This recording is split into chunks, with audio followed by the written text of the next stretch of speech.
Merdeka, merdeka, hiduplah Indonesia Raya.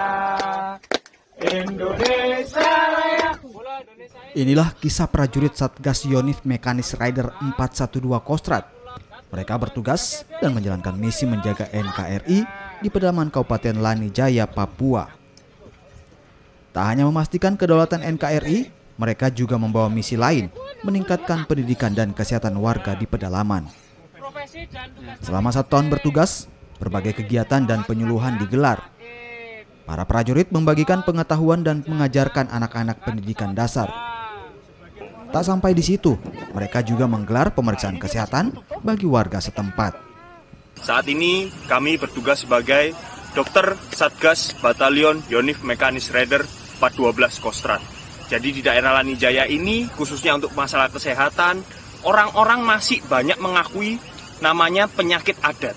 Jadi di sana tantangan tersendiri bagi kami, apalagi dengan dinamika di lapangan ketika kami harus perpanjangan sampai dengan 13 bulan saat ini di daerah operasi. Di situ tantangan kami, akhirnya kami punya cara tersendiri untuk mengedukasi masyarakat bahwa sebenarnya semua penyakit itu ada sebabnya dan bisa disembuhkan dengan pengobatan dan tata cara tertentu. Terima kasih kepada Batalion Kostrad 412 terjun di tengah-tengah masyarakat Kabupaten Lanijaya bersama pemerintah Kabupaten Lanijaya dan masyarakat Kabupaten Lanijaya melakukan langkah-langkah positif baik dari bidang pendidikan, kesehatan, pemerintahan, dan kemasyarakatan.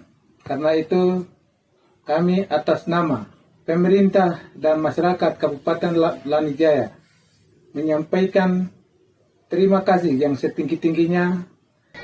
Selama bertugas, Satgas Yonif Mekanis Rider 412 Kostrad juga mendirikan pondok pintar, lonceng gereja, pasar rakyat, hingga pos kesehatan.